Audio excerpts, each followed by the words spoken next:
roho ya mwanadamu kuondoka sio kitu chepesi. Nikaanza maombi maalum ya kumwambia Mungu, nafikia hapa uniue tu, kwa sababu siwezi kuendelea na hii situation. Na akaniambia wazo la kufa mapema liondoe kabisa, sababu hakukuwa na mwanadamu wala chochote cha kunitoa kwenye mauti ile. Hapo ndio the moment ambayo nilisikia tena sauti ya Mungu nikiwa ICU. Baada ya kuweka hiyo conclusion kwamba ninasubiri Mungu ajiprove kama ni yeye au la, that is the moment ambayo Mungu aliongea tena na mimi nikiwa ICU.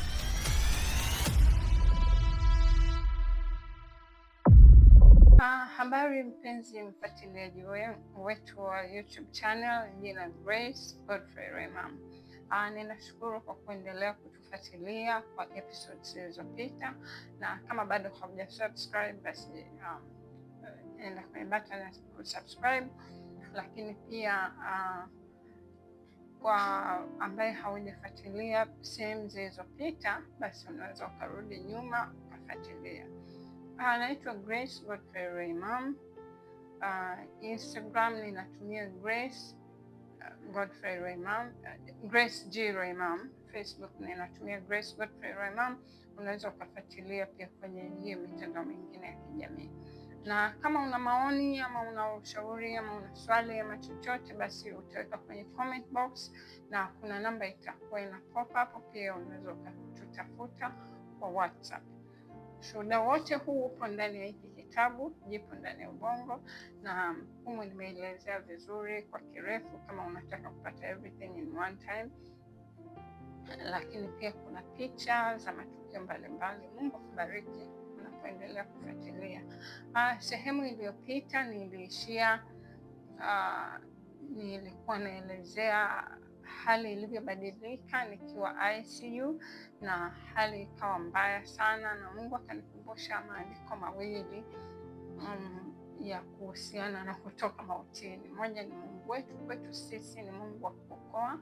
Njia za kutoka mautini zina Yehova Bwana.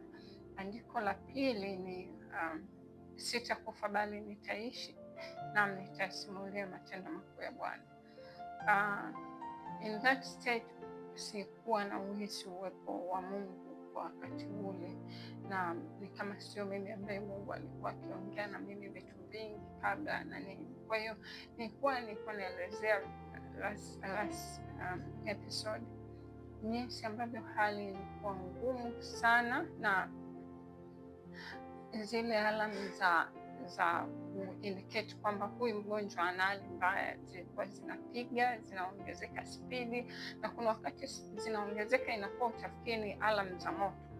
Na it's so bad. Unaona jinsi gani wale wauguzi, madaktari wanahangaika, unasikia unatajwa, kwa kuna namna walikuwa wanataja, najua kabisa surgical patient number 5. Kwa nilikuwa najua ni mimi, na naona ile movement wanavyoenda back and forth, wanahangaika. Lakini zaidi sana ni hali niliyokuwa nayo mimi. Sikuwahi kujua hasa maana ya kufight for life, kupambania maisha. Lakini roho ya mwanadamu kuondoka sio kitu chepesi. Unajua haujawahi kufa kabla kusema una uzoefu kwamba safari nikifa nitakuwa tayari najua, so I just rest on. Ni kitu ambacho ni kipya,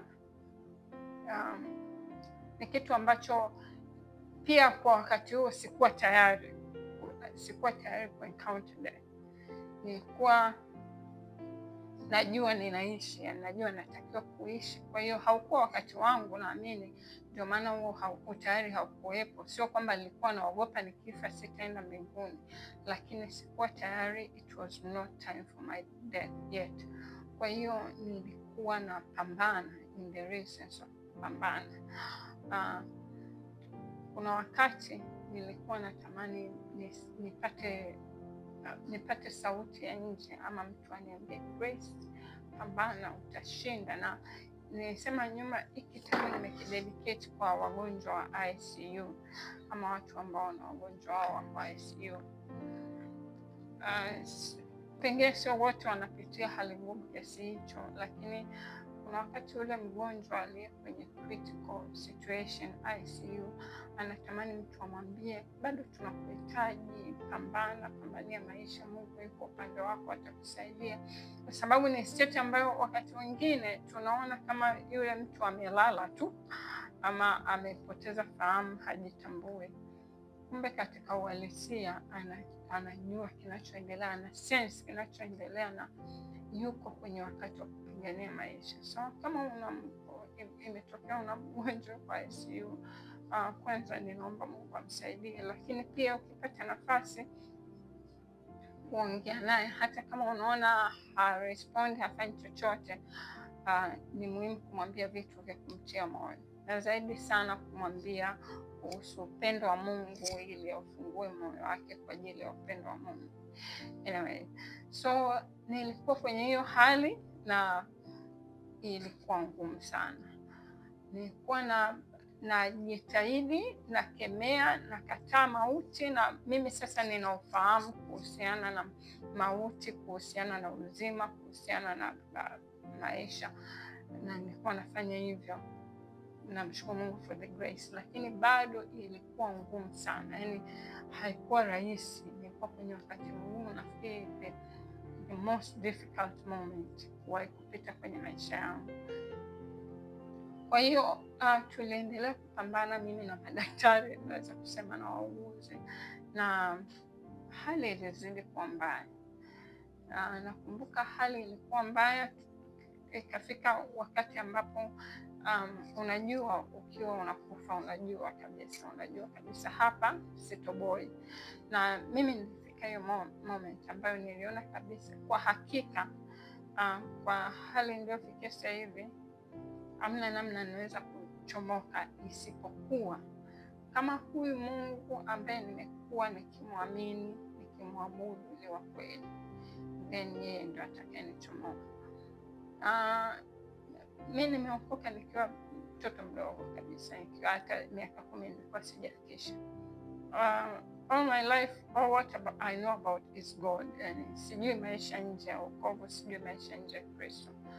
Na kuna vitu ambavyo nimekuwa nikiviamini tangu nianze kupata uzoefu wa kutembea na Mungu katika maisha binafsi, personal level.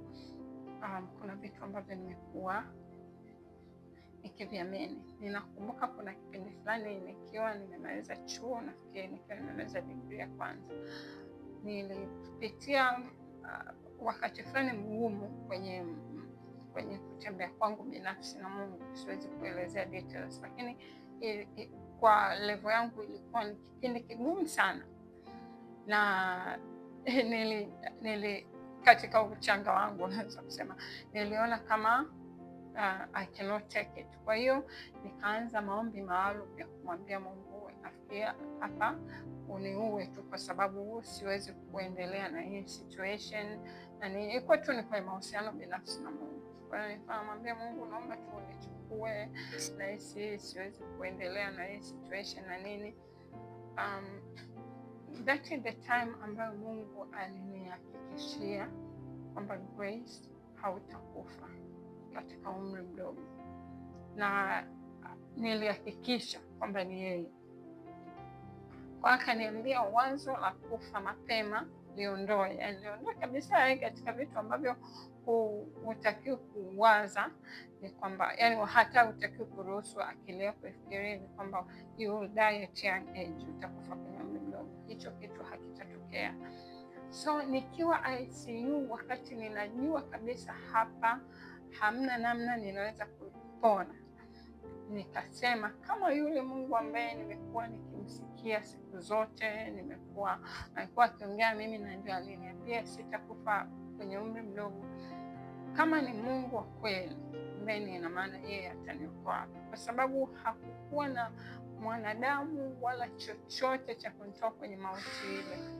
Paulo akasema na yeye aliyeweza kutuokoa kwenye mauti kuu namna hiyo atatuokoa tena. So mauti ile ilikuwa mkuu sana, na it was something too big for me, na nilijua anaweza kunichomoa ni Mungu. So ninakumbuka nilitoa 50-50. I said kama Mungu ambaye nimekuwa nikimsikia akiongea na mimi ni Mungu wa kweli, then ataniokoa kwenye hii mauti. Kama sivyo, yani nikijiona nimekufa, nitajua kwamba okay, kumbe nimekuwa siabudu Mungu wa kweli. Nikasema tu nitaamini tu labda watu wengine wamekuwa na Mungu wa kweli, watu wa imani nyingine, not me.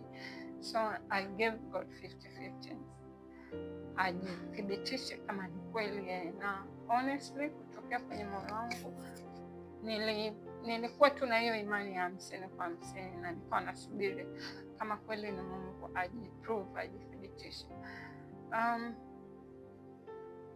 Hapo ndio the moment ambayo nilisikia tena sauti ya Mungu nikiwa ICU, kwa sababu kipindi hicho nimesema Mungu alikuwa kama amejiweka mbali na mimi, kwa hiyo hata sauti yake mara chache sana kuhear the voice.